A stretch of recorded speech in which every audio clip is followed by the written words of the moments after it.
Hola, ¿qué tal están? Saludos y bienvenidos a este nuevo Aragón a Debate. Cada semana nos acompañan jóvenes pertenecientes a partidos políticos para analizar todos los asuntos de la actualidad, los mismos por los que aquí pasan los políticos mayores, podríamos decir. Los hablamos con ellos porque siempre con un sesgo claro de cómo ve la juventud estos temas. Nos acompaña Miguel Rodrigo, presidente de Nuevas Generaciones de Zaragoza del Partido Popular. ¿Qué tal? Hola, buenas tardes. Buenas tardes. Y Óscar Jimeno de Vox. Buenas tardes. Buenas tardes, ¿qué tal? Bueno, vamos a empezar ya, sin más preámbulos ni introducciones, con un tema tan importante como es, y fijaos que voy a decir, la igualdad de género, el feminismo, antes que el 8M.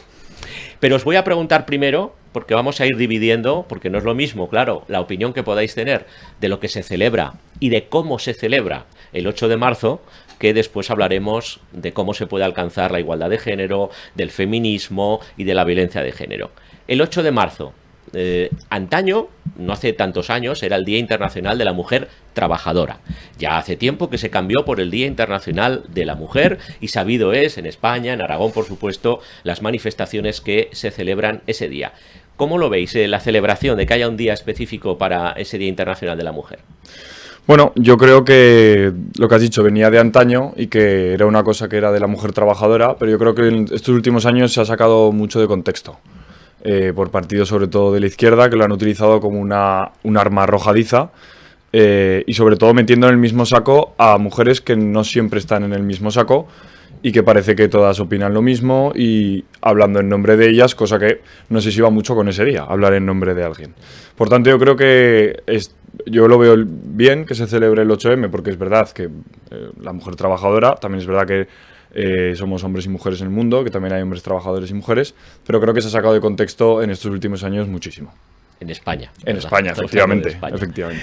Sí. Para Óscar. En eso la verdad que estamos de acuerdo. Es normal que se celebre un día de la mujer, igual que hay un día del hombre, un día del niño y varios días, que en España otra cosa no, pero días especiales para algún acontecimiento tenemos de sobra. Y claro, por supuesto hay que celebrarlo, pero no llegando al fanatismo que se ha llegado a los días de hoy, porque se ve que las manifestaciones, en vez de ser una cosa pacífica, se está viendo que destrucción del material público. El año pasado, no sé si me equivoco, fue un chico con una bici pasando en mitad de una manifestación, lo cogieron y le llenaron de pintura, le atacaron.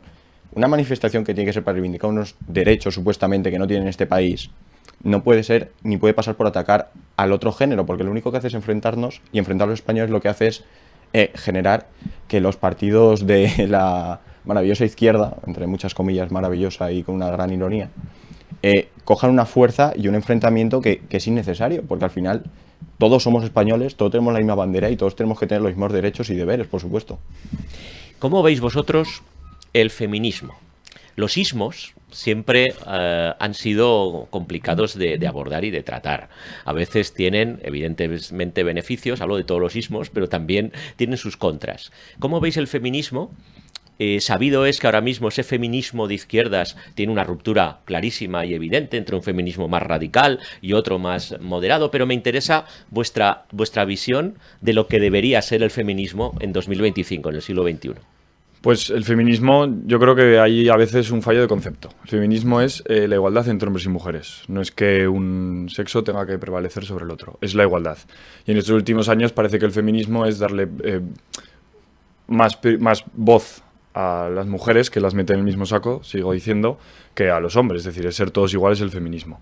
Yo creo que esto es un tema muy importante que todos los partidos políticos tienen que estar de acuerdo. Se supone que da igual el color, da igual las siglas, que deberíamos estar de acuerdo porque, por ejemplo, hay un pacto de Estado sobre la violencia de género y yo creo que, por ejemplo, el feminismo debería ser otro tema que deberíamos estar todos de acuerdo. Sí que es verdad que estos últimos años la izquierda lo que ha hecho es utilizar a las mujeres, porque es lo que ha hecho, meterlas en el mismo saco, como he dicho ya en varias ocasiones, y hacer como que un feminismo radical que se va de la sociedad española, que se va a montar una especie de circo que no hay veces que dices, pero ¿qué está pasando aquí?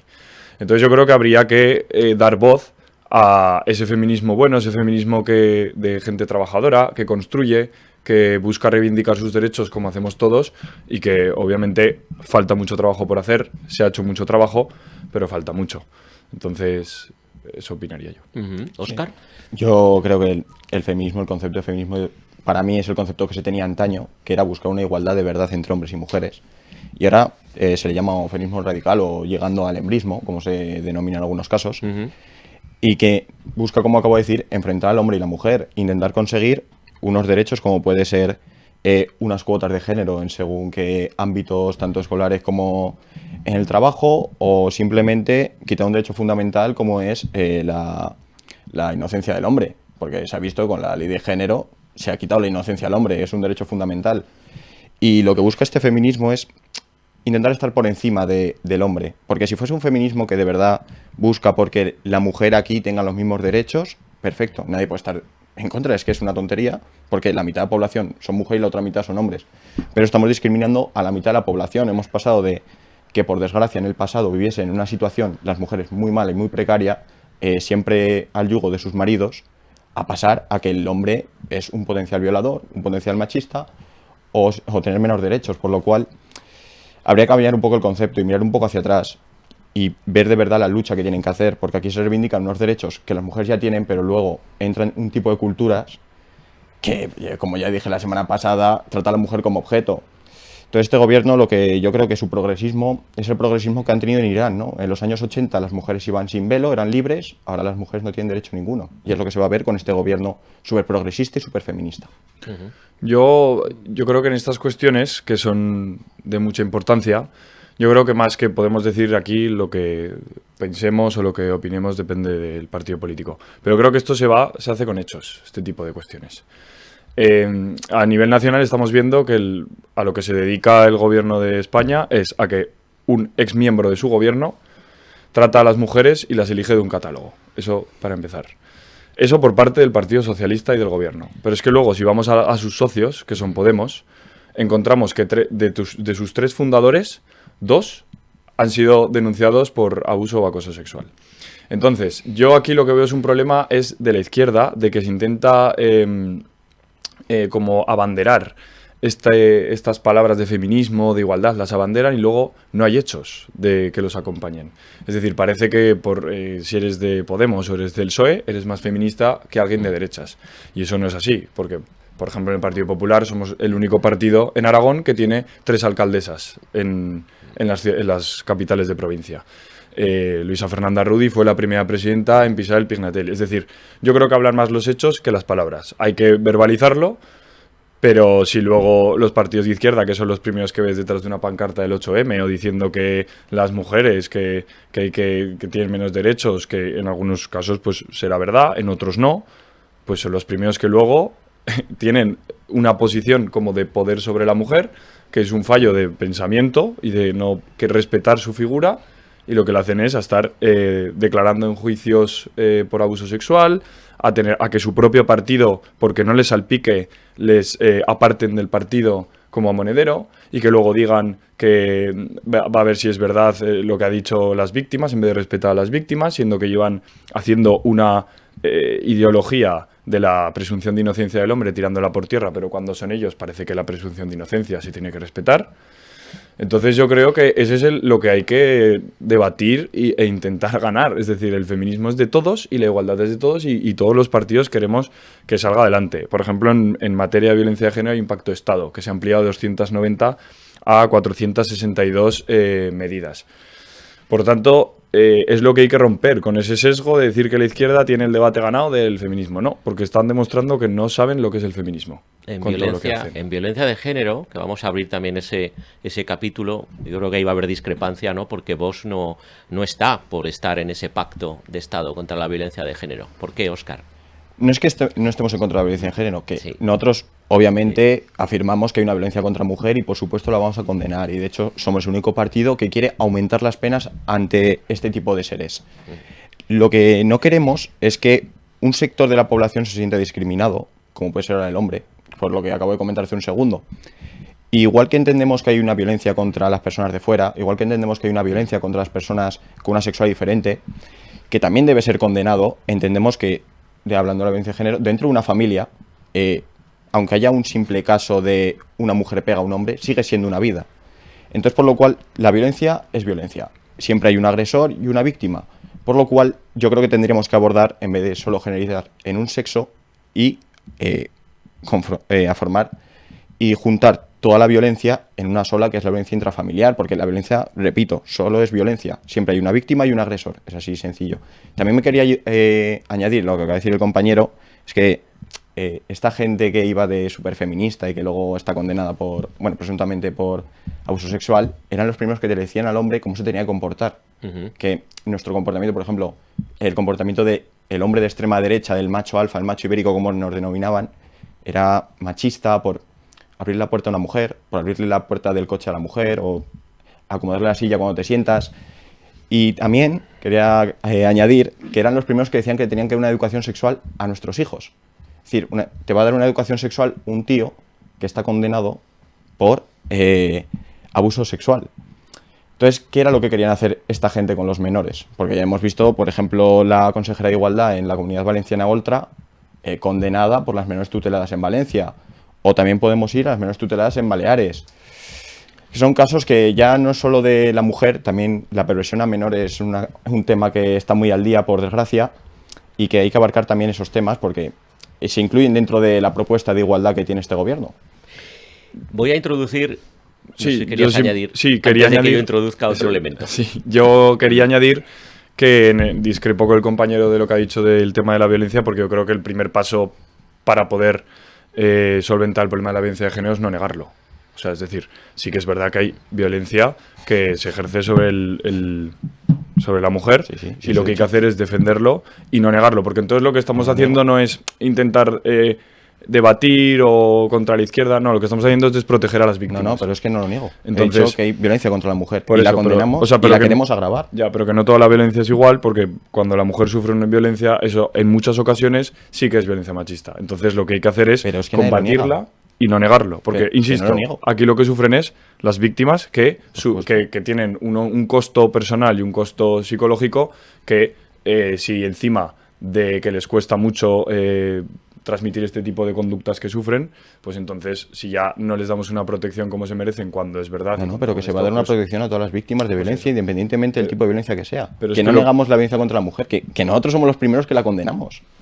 Pero hay que llamarle las cosas por su nombre. Es decir, vale, pero que nosotros lo que queremos es agrupar la violencia en un bloque para que los juzgados no se saturen, como va a pasar con la nueva reforma de Sánchez. No sé si habéis leído que la nueva reforma de Sánchez va a saturar los juzgados de la violencia de género. Cuando tú separas un tipo de violencia de otra, estás discriminando a las otras, porque siempre hay víctimas y siempre hay agresores y siempre hay un rastro psicológico y un rastro físico pero en las personas. La violencia intrafamiliar, la postura yo no la comparto porque es violencia de género en algunas ocasiones. E insisto, que para una persona que sufre ese tipo de conductas es muy duro el tener que escuchar que no se le reconoce eso. No, pero que nadie está negándolo. Que podemos seguir así todo el día. Claro que sí, nosotros por supuesto. decimos que hay una violencia contra la mujer. Sí. ¿Estamos de acuerdo? Sí, en eso gracias. sí. Por el hecho de ser mujer. Claro, Añado, pero es que no violencia contra la mujer por el hecho de ser mujer. Es que nosotros en ningún momento lo hemos negado. Esa es la pregunta clave. Es que nosotros en ningún momento lo hemos negado. Nosotros lo que queremos es agrupar las violencias para que sea mucho más fácil y más rápido para las víctimas tener un juicio justo. ¿Cómo lo vemos? Yo veo que hay que llamar las cosas por su nombre. Pero... Sí, violencia. Bueno, lo que quería introducir, datos de estudios que conocimos, por ejemplo, en noviembre, coincidiendo con el Día Internacional de la Eliminación de la Violencia contra la Mujer, y que para mí son significativos y que atañen un poquito a vuestro rango de edad.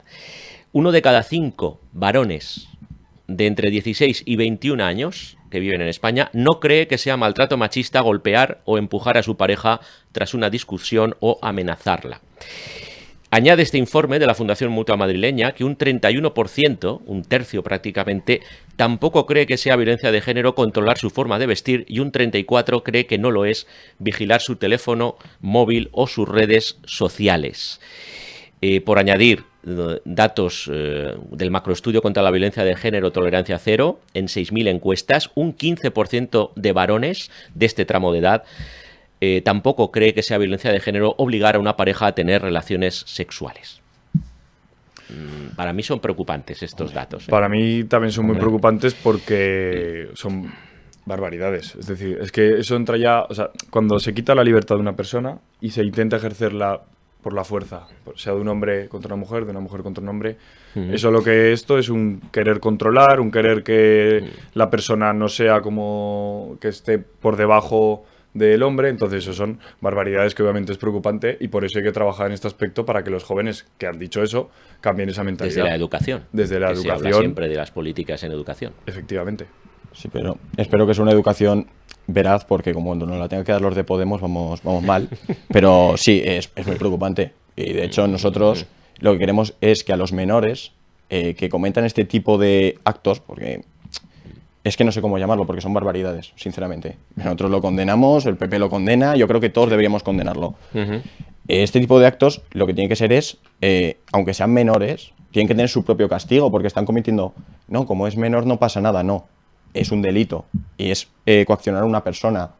Estamos hablando de forzar a una persona a tener unas relaciones, cosa que para nosotros desde Vox queremos que los violadores se queden para siempre en la cárcel, pero en una cárcel como las que tenemos ahora, que no son de 4 ni 3 estrellas como los hoteles, pero de 2, lleva tirando ahí, porque tenemos unas cárceles en las que viven tranquilamente, cotizan para la seguridad social, se pueden sacar una carrera. Entonces, igual el castigo por cometer este tipo de actos igual infunde un miedo o simplemente una educación, un cambio de mentalidad en querer hacerlos. Entonces, igual ese tipo de política y ese tipo de cambio dentro del sistema judicial favorecería muchísimo a las víctimas. Claro, en todo esto, y este dato también es demoledor, el 91% de los encuestados en este macroestudio considera que las redes sociales y los contenidos de Internet han contribuido a generar nuevas formas de violencia de género entre los jóvenes. ¿Estáis de acuerdo? Porque estamos hablando de entonces de que Houston tenemos un problema también con las redes sociales. Yo creo que esto lo hablamos un día hablando de Internet y dijimos Sí. de las barreras o de lo peligroso que podía ser en los jóvenes las redes sociales. Yo creo que se está dando cuenta de que en otras épocas era otro tipo de problemas, que si de drogas, de tal, pues ahora es una cosa que hay que tener en cuenta las redes sociales, porque están perjudicando a gente muy joven y que les está coaccionando el comportamiento a luego opinar que estas cosas son normales. O banalizando determinadas O conductas, banalizando o normalizando, el sexo, o eso es. normalizando... Eso es. Exacto. Entonces, ¿no? y muchas veces esa educación que falta en los centros o por parte de los padres o por quien sea, se busca en redes sociales, y en redes sociales no todo es verdad. De hecho, yo diría que el 80% no es verdad. Entonces, yo creo que si sacas información y educación de las redes sociales es lo que pasa. Y es preocupante porque los jóvenes, que somos, supone, el futuro y la base del país, y que vamos a crecer y a tener que tirar del país, pues si opinamos esto, ya podemos estar algunos luchando por el feminismo y la igualdad, pero si no lo hacemos de base, es muy difícil combatirla. Sí, sí. Es que, a ver, yo creo en este tema, aunque, bueno, a ver, si hubiésemos puesto aquí al del PSOE, pues diría otra cosa, otra barbaridad, no me sorprendería. Pero aquí debemos estar de acuerdo. Hay que dar una educación de verdad para que las futuras generaciones no sean unos violadores, no sean unos controladores, no peguen a la mujer. Creo que son cosas básicas y que esperamos todos, la verdad. Y la verdad que tanto las redes sociales como el Internet es una cosa, lo mejor y lo peor que le ha podido pasar, porque es muy bueno si lo utilizas de verdad, pero con medios veraces para informarte, para aprender, está perfecto. Pero también el problema es que todo el mundo puede publicar cualquier cosa y no se sabe si es verdad o mentira. O se puede dar la opinión de determinados temas que son barbaridades con total normalidad. Y como dijimos aquí en el tema del Internet, que dijimos que según qué cosas hay que decir, oye, hasta aquí. Entonces, sobre todo hay que educar a los menores, pero bien, educarlos en que todos somos iguales ante la ley, que no hay que tratar a una persona ni mejor ni peor por ser de un sexo o una raza, bueno, raza, a mí no me gusta decir raza, prefiero decir etnia o país. Hay que tratarlos a todos bien, creo yo. Pero ¿no? al menos hay fórmulas. Vamos a cerrar ahora este debate, pero está el control parental, porque esa semilla, mala semilla, que se crea en menores, en adolescentes, si no se para, evidentemente llega luego a pensar que no es violencia de género, algo que obviamente lo es, y a conductas machistas. Yo, por ejemplo, creo que uno de los mayores focos que puede pasar de estas conductas que se tomen por normales es la no regulación de la pornografía, por ejemplo, en Internet. Yo creo que es un tema súper importante, Sí. súper a la orden del día en jóvenes, que tiene acceso todo el mundo y que no es normal, porque es un contenido para adultos y que un joven de 13, 14, 15 años no está preparado Y hay para un ver ese auténtico contenido. bombardeo Efectivamente. de pornografía. Sí, pero de todo tipo. Entonces, un Sí. cerebro que no está formado en sí de conciencia, de pensamiento, de razonamiento, no lo entiende. Y al no entenderlo, Y lo considera confunde normal. lo que está viendo como que eso es, y digo, banalizar y normalizar algo que no lo es. Efectivamente. Entonces, cuando tú buscas la educación en ese tipo de cosas, pues al final es lo que pasa, que ves actuaciones normales que no lo son. Y eso afecta mucho a la base de la igualdad y del feminismo, claro. Óscar, y pasamos ya a otro A tema. mí me gustaría añadir además que la cantidad de miles de millones que se invierten en feminismo fuesen de verdad para el feminismo y para buscar una seguridad de la mujer. Y la verdad que actualmente la mujer es cuando más insegura ha estado. Porque ahora el 83% son datos que tenemos nosotros, el 83% de las mujeres tienen miedo de volver solas a casa. Ha un aumento de las violaciones un 53%. Está a la orden del día el acoso callejero. Entonces, si esos, creo que fue de 2022 a 2025, un presupuesto de 20.000 millones, puede ser. Ahora 20.000 no o 22.000 tengo el dato, millones. pero Unas cantidades que si de verdad fuesen y hiciesen un efecto, nosotros aplaudiríamos, por supuesto, porque no queremos que las mujeres se sientan mal. Una cosa lógica y con sentido común. y con esto cerramos el tema, no sé si quieres añadir algo, muy brevemente. No, un Óscar. poco más, que lo que queremos es que la gestión de los recursos sea muchísimo mejor que la que tenemos actualmente, porque se ve que está gastando barbaridades que nos están quitando a nosotros de nuestro sueldo. Y de hecho, luego el siguiente tema va a estar a la orden del día los impuestos, para nada, básicamente, porque no se ve que la mujer ni esté más segura, ni esté más protegida, ni nada, al contrario. Vamos a hacer un cambio. A mí me gusta a veces contar la cocina. Tenemos 3 temas, pero vamos a pasar el tercero. Adelanta por la derecha al segundo, porque es verdad que nos queda poco tiempo y es un tema de rabiosa actualidad que me interesa mucho.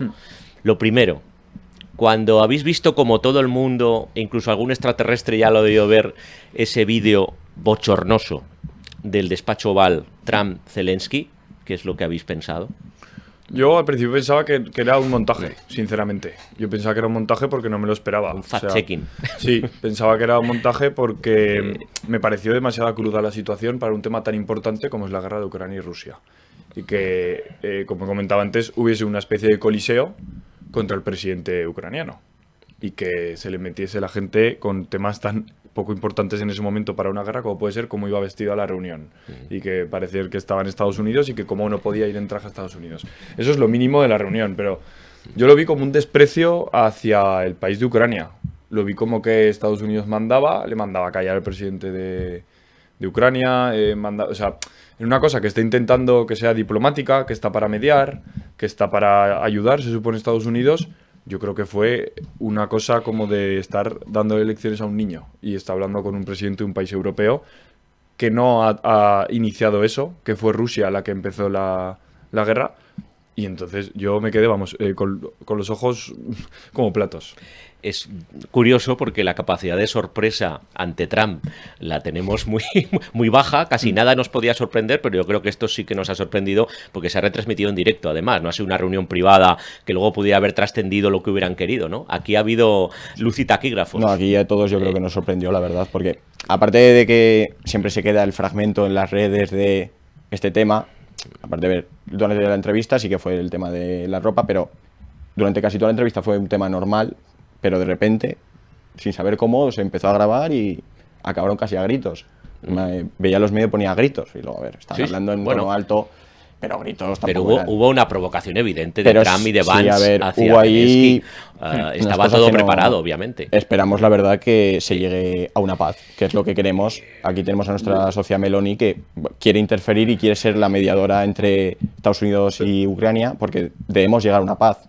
No puede ser Pero- que se siga matando gente. Pero no parece que este sea el camino, desde luego, ¿eh? Lo que pasa es que yo creo que en esa Para esa reunión paz. lo que intentó Estados Unidos es poner el pie encima a Europa, literalmente. Ajá. Porque cogiendo y haciendo de Ucrania como si fuese algo que no importa y menospreciando al presidente en el despacho Oval, pues lo que se hace es intentar decir a Europa, aquí está Estados Unidos. Y yo creo que con eso no se va a acabar ninguna guerra, sino al revés, porque Europa ya ha contestado, no de forma bélica, pero ya está con el ojo puesto en apoyar a Ucrania porque se está viendo que es un ataque a un país europeo y que... Entonces, yo creo que es más el ego de Estados Unidos, que se ve, como ha dicho Vicente, en las provocaciones que tiene, que no tiene ningún tipo de sentido para un tema tan importante como es la guerra.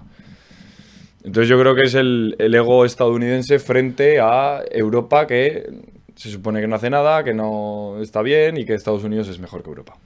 Está claro que Estados Unidos está rompiendo ese atlantismo que desde el año 1945 ha sido una seña de identidad, está volviendo a otras épocas de aislacionismo norteamericano, o estadounidense en este caso, y eso tiene consecuencias, que es lo que quiero analizar con vosotros, y las va a tener, pero ya mismo, a nivel de seguridad. Hoy hemos conocido también ese plan de rearme de Europa. Ursula von der Leyen habla de 800.000 millones de euros, y habla también, lo tendrán que explicar con letra pequeña, que habrá préstamos para que los países europeos, España está a la cola, precisamente, alcancen ese 2% del PIB como mínimo. Óscar. Nosotros, por supuesto, estamos a favor de aumentar la seguridad, el gasto en defensa. El gasto en defensa, la verdad, pues es una cosa básica.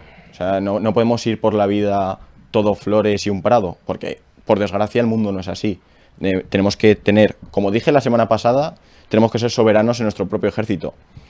También tenemos que empezar a ser soberanos en nuestra propia energía y dejar de comprarse a Rusia, que financiamos su invasión. El momento que logremos eso, la Unión Europea se ponga de acuerdo para cortarle el grifo a Rusia, igual de repente Rusia, igual me interesa retroceder un poco más. Cuando empecemos a ser soberanos diremos, que tenemos poder sobre nosotros mismos. Entonces igual ahí Rusia empieza a echar un poco para atrás, porque ahora mismo Rusia, sabemos todos que es un país muy fuerte, muy armado, y si encima le compramos la energía, es que va a estar mejor todavía.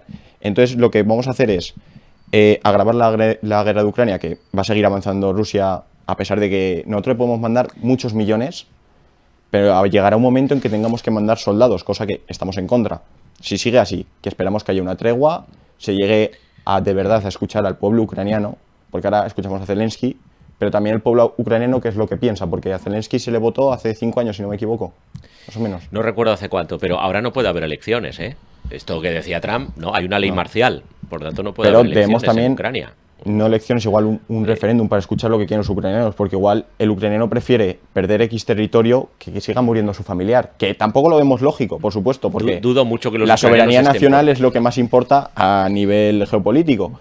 Pero es que es una tesitura un poco complicada, la verdad. Es muy complicado. Yo quiero añadiros, si al final se alcanza una paz, vamos a ponernos en hipótesis, injusta, esto, ¿qué pensáis? Porque podría tener consecuencias de que a un señor, a un matón como Putin, le digas, he puesto aquí mi bota, me he llevado un trozo de Ucrania y mañana puedo hacer lo mismo con Moldavia o con otro país que le interese, ¿no? Esto podría tener consecuencias graves. Una paz injusta siempre suele ser el inicio de otra guerra. Yo creo que eso es una de las consecuencias más graves que podría haber, como has dicho. Es muy difícil ver si se daría o no. Pero vamos, viendo Putin que de la noche a la mañana se metió con Ucrania así porque decía que eso es suyo, pues probablemente pues igual también le daría por coger otro país y decir Bielorrusia o lo que sea. Yo no lo creo, pero le estás difícil, dando carta de naturaleza al invasor. Por eso yo creo que Trump no ayuda si en vez de negociar con las dos partes, con Zelensky y con Rusia, coge y menosprecia a Zelensky y lo mete en las negociaciones, como vimos también semanas atrás cuando se metió en este conflicto, que lo que hizo es que en vez de hablar con las partes dejaba de lado a Ucrania y a Europa, y a Europa, claro, efectivamente, al intentar establecer la paz entre los dos territorios. Por tanto, Trump yo creo que nos está ayudando mucho por ese tipo de cuestiones, entre el despacho Oval, entre que no mete a Ucrania en las negociaciones de la paz. Obviamente le ensalza el ego a Rusia con ese tipo de cuestiones. Entonces yo creo que eso sería una de las peores consecuencias, que espero que no se dé, pero que podría darse, claro. El problema, como decía en un segundo, es que es muy complicado, porque si tú, como has dicho, le pones la bota, puede llegar a escalar a otra guerra. Pero es que si no se la pones, es que puede llegar a escalar a otra guerra. Pero es que ya ha pasado. Es que ya pasó en Georgia, pasó con Crimea y claro, si no haces nada, si asumes que eso puede ocurrir. Depende también lo que se haga, pero las sanciones que se apliquen, porque no es lo mismo aplicar sanciones al pueblo ruso que aplicar sanciones al gobierno ruso. Porque como vimos, por ejemplo, el Tratado de Versalles, se le impuso un tratado deleznable al pueblo alemán, que luego hizo lo que hizo, no hace falta entrar en detalles porque todo el mundo sabe lo que pasó. Entonces deberíamos también, si ponen unas sanciones, saber a quién ponerlas, porque no es lo mismo castigar a todo el pueblo por lo que haya hecho una persona, porque si ahora le da por a nuestro señor presidente invadir, se nos acaba el tiempo. Le da por invadir Portugal, las sanciones, y nos las ponemos encima a nosotros, que encima ni ha sido el más votado, Igual el veces- pueblo se cansa. Y a veces se nos olvida que Rusia no está sola. En mi opinión, por desgracia. Ese es el Porque problema. tiene aliados Y manifiestos. los o no, pero aliados los que tiene son China, India, vamos. Corea del Norte, etc. Óscar Jimeno, Miguel Rodrigo, gracias. Gracias. Y a todos ustedes, gracias por su atención. Se quedan con la mejor programación. Hasta un próximo programa.